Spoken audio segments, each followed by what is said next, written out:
Hi, magandang umaga po sa inyong lahat. My name is John Kevin Paunel at nandito po tayo ngayon sa Solana, Zaragoza Subdivision, which is located here in Barangay Sapa, Libutad, Angeles City. At nandito po tayo sa harap ng Isabela Grand Model Unit na meron pong 3 bedrooms, 3 toilet and bathroom, and 2 vehicle carport. Meron itong minimum lot area na 156 square meters at floor area na 167 square meters. But before we proceed on the further details of this model unit, if hindi ka pa nakasubscribe, please click that subscribe button and hit that notification bell para ma-update po kayo sa mga susunod nating videos. Alam ko po excited na sila kaya wag na po nating patagalin. Let's begin! If tagahanap po kayo ng housing project dito sa Angeles City, perfect po na i-consider ang Solana, Zaragoza. Malapit lamang po tayo dito sa NLEX Angeles Exit. If you are familiar with Marquee Mall, so yun po yung landmark po natin. Anyway, pag-usapan po natin ang Isabela Grand. The Isabela Grand is one of the many model units dito sa Solana, Zaragoza. This model unit is a single detached. So, ibig sabihin po, yung bahay ay located dun sa center of your property. Meron siyang setback sa bawat gilid, front and back. So, maiikutan mo talaga. At kung mapapansin po natin na napakalawak po ng aura ng Isabela Grand. So, meron po siyang balcony. Kumbaga, sakop niya yung pinakaharapan. So, kung naghahanap po kayo ng medyo malawak po na balcony, isa dapat ito sa mga i-consider nyo. Yung design po natin dito sa Solana, Zaragoza are Spanish architectural design na may pagka-modern touch po siya. At mapapansin-pansin, yung mga wall brick cladding po natin that gives design the aesthetics of the facade. Yan, of course, mas madali pong i-maintain kapag mga wall brick cladding or wall tile cladding kasi pag paint po, kailangan pong i-retouch po yan usually every year or 6 months. It depends kung gaano kabilis po mag-fade ng pintura. Okay, proceed tayo dito sa carport. So, dalawang sasakyan po ang magkakasya po dito. Ang gusto ko sa ganitong klaseng carport, magkahilera kasi yan. If you have 2 cars, hindi mo na kailangan na yung sasakyan po kung pahaba po siya, aalisin mo pa yung front cars para lang magamit po yung nasa likod na sasakyan. Ito kasi magkahilera. So, madali lang po siyang i-adjust. Kung tatanungin nyo kung pwede bang magpalagay ng fence and gate, of course, pwede po. Meron lang po tayong certain restriction when it comes to that. At pag-uusapan po natin yan. Mag-message lang po kayo sa aming Facebook page, John Kevin Paunel. Okay? So, dito naman po tayo sa frontage. Ito po nakikita po natin, you may set up this area as your garden or basic landscaping. Meron siyang setback sa frontage ng mga nasa estimated 4 meters setback po. And nabanggit nga naman po natin na single detached siya. That's why we still have space here. Yung ating property line dito, kung nakikita nyo po yung pavement na po yun, all the way straight dito sa ating pinaka-property line. Ito kasi easement na to. Mga let's say almost 1 meter na din. So mga hanggang dito po siya.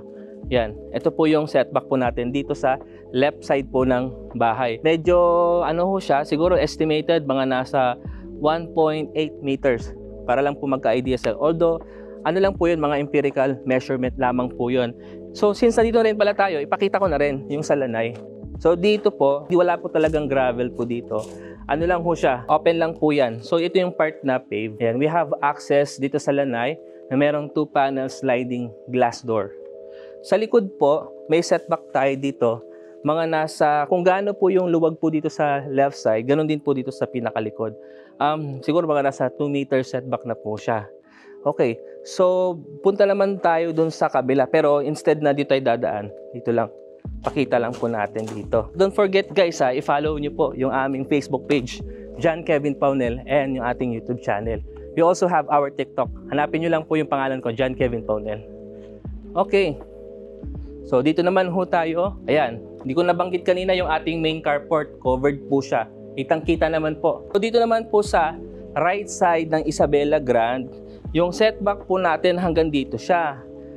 Halos kasing laki lang nun. Mga nasa 1.8 meter setback space din. Meron tayong access dito. So, ano siya? Steel na flush door po siya with door handle. Yung access po natin papuntang main kitchen. So meron po siyang steps dito na meron pong naka-install na tiles. So mamaya ipapakita po natin yan kung ano yung nandun pag nag-access po natin itong door na to. Okay, So napag-usapan na po natin yung interior details. Now let's check naman po yung interior details. But before that, pag-usapan po natin yung main door. Usually kasi may mga client po tayo na hindi nila preferred yung pintuan is nasa front talaga. Kadalasan gusto nila nasa gilid, kung saan malapit po doon sa main carport. So elevated yung ating doorstep. We have our steel door with the door handle. And now, let's go inside and check the interior details. So nandito tayo ngayon sa interior space and we will be greeted by their formal living area. So pagpasensya nyo na po if medyo madilim yung ating video kasi walang masyadong light po dito. But at least, and we hope na may pakita po namin ng maayos po sa inyo yung video. Okay, so napag-usapan po natin, this is the formal living area. Napaka-spacious po niya. Kung saan open concept yung space. We have the center table here. Although yung mga gamit po dito, the furnitures, yung mga dining set po natin, hindi po kasama yan sa turnover po. Okay, pag-usapan po natin yung height, floor to ceiling. Mga estimated, nasa 10 feet po siya. Yung ating flooring, ceramic floor tiles. And then, yung ating ceiling dito sa ground floor, ano po siya? Metal deck po yan. Kaya concrete slab po yung second floor po natin. And then, proceed tayo dito. Ito naman po yung ating formal dining area. At kitang-kita naman po sa ating video na meron ditong 6-seater dining table. Ito naman po yung ipinakita natin kanina na direct access natin dito sa lanay area. Meron siyang screen. Yan. Para just in case na i-open mo yung one panel, mag-ano ka na lang ng screen dito para hindi pumasok po yung mga insekto. Okay? Meron tayong 2-panel sliding glass window dito. May electrical outlet tayo dito. And mamaya, pag-uusapan natin yung staircase. Dito muna tayo sa main kitchen. So this is our main kitchen. Kung mapansin niyo po, roomy siya or very spacious po. We have 2 stainless steel sink with faucet. Meron na rin pong naka-install na tiles dito. We have the shelves, well-mounted cabinet. May electrical outlet tayo po dito. And then, above the dual stainless steel sink, meron tayong 2-panel sliding glass window. Just in case, open mo to, it gives air vents na rin. We have the range hood, may cabinet tayo dito. So, L-shape yung ating kitchen countertop. Kaya, napakalaki ng spasyo. Kung mapapansin nyo, yan, malaki yung spasyo. Parang, ano po, kasing size po ng mga sasakyan, yung sedan. Ayan, pag nag-di pa po akong ganyan, makikita po natin na napaka-spacious po niya. And dito naman sa left side ko, meron tayong ano dito, first toilet and bathroom. Yan, we have the lavatory, the water closet, tsaka shower area. Awning type yung window which serve as an air vents. Yung pintuan po dito, ano siya, wood flush door. So check din natin, may switch po dito. And then wala siyang outlet para sa water heater. So just in case na, kasi usually naman yung mga client po natin nagpapa-install ng water heater. So kayo na lamang po mag-hire ng electrician na magsiset-up. Meron tayong soap holder sa natin, shower area. Dito naman po sa part na to, I can say that this is pwedeng storage or maid's room. Kung tutuusin, 3 bedrooms lang talaga to. Well, you can consider this as your maid's room. So parang ika-4th bedroom talaga siya. Meron siyang 2-panel sliding glass window dito. Yung height niya, floor to ceiling, nasa 8 feet lamang. Yung pintuan, pocket door siya. Tapos, meron lang po tayong outlet dito. Isang area lang po siya. Okay? So, napag-usapan na po natin yung ground floor. And now, before we go upstairs, check naman po natin yung staircase. Napakalapad niya. I can say that meron siyang lapad na 1 meter space. We have our steel railing with wood handrail. Ayan. So, napaka-spacious. Kaya if ever mag-aakyat ho kayo ng gamit, so di ko kayo masyadong mahirapan. Kasi malapad naman po yung ating hagdanan. Okay, check naman po natin yung second floor. So, samahan niyo po ako.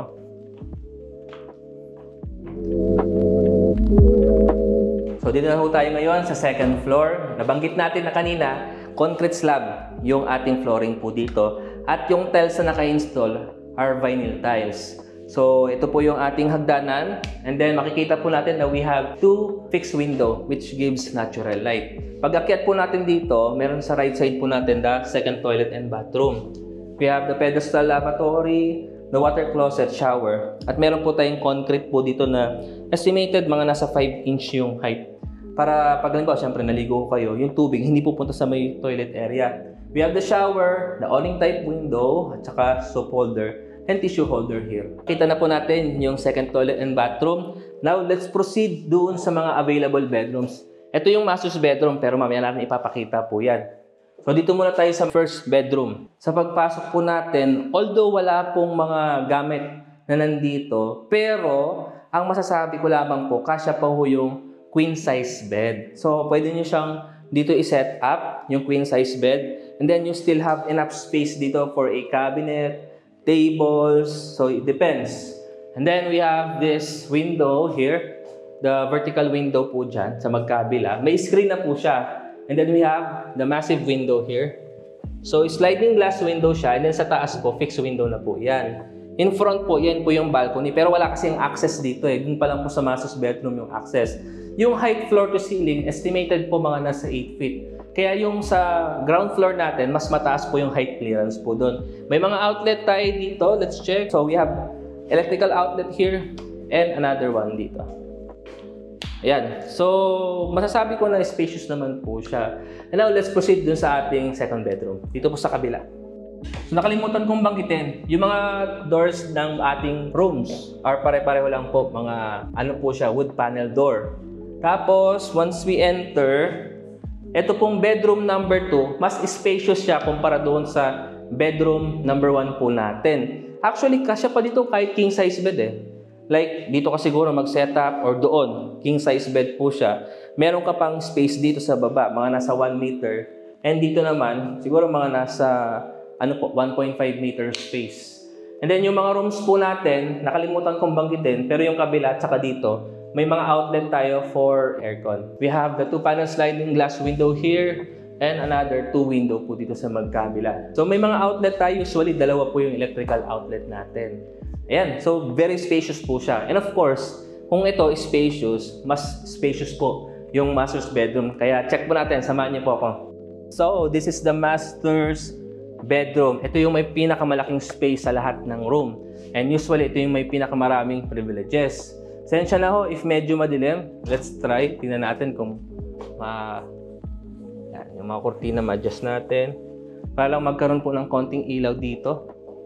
Kasi yung ano natin dito, yung mga glass door and window po natin, hindi siya ganun ka kumbaga, if maliwanag sa labas, hindi masyadong nag-i-emit po ng light dito. Kaya hindi mainit. Yun po yung purpose po nun.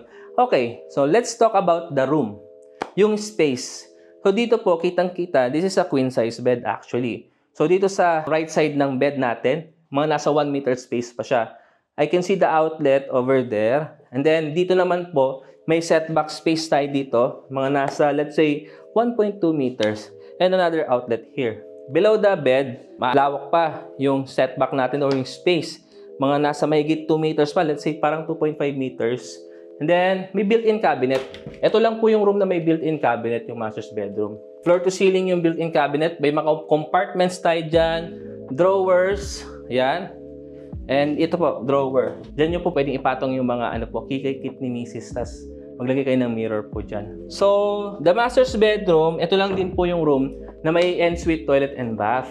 So, dito po siya matatagpuan. Wood flush door, yung ginamit na pintuan. Steel door jamb. So we have the sink here. Meron siyang po dito, countertop.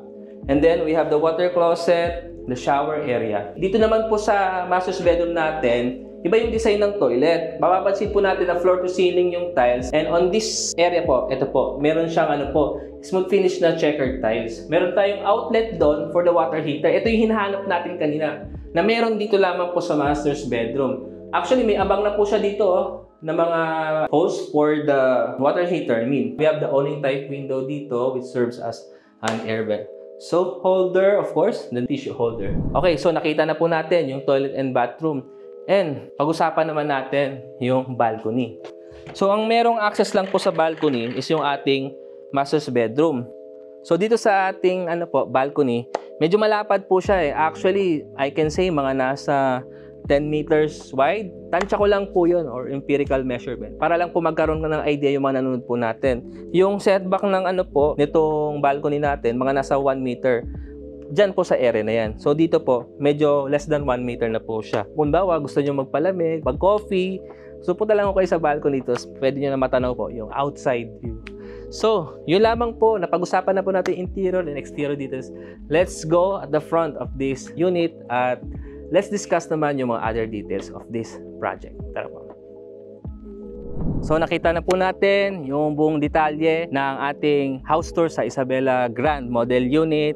If may mga katanungan ho kayo na hindi nabanggit sa videos na to, please wag ho kayo maghiya na mag-comment sa ating comment section or you can message us sa ating Facebook page, John Kevin Paunel, YouTube channel and TikTok yan. So pwede nyo po kaming kontakin na naka-provide po sa description box yung ating mobile number. Yung mga amenities natin do, we have the swimming pool, the basketball court, children's playground, meron tayong gym. So, napaka-advantage po ng ganong klaseng amenities. Tapos, gated subdivision pa ho ito with security guard. Yung location, very strategic. Angeles area to, kaya expect po na busy area. Perfect po ito sa mga naghahanap po ng fast increase pagdating sa market value. Ito pong ganitong klaseng unit. Kasi yung lugar po natin is highly urbanized po. So, maraming salamat po sa inyong pagsubaybay. And don't hesitate na i-message po kami if you have inquiries. Yung ating computation nasa description box. Maraming salamat and see you on the next video. God bless.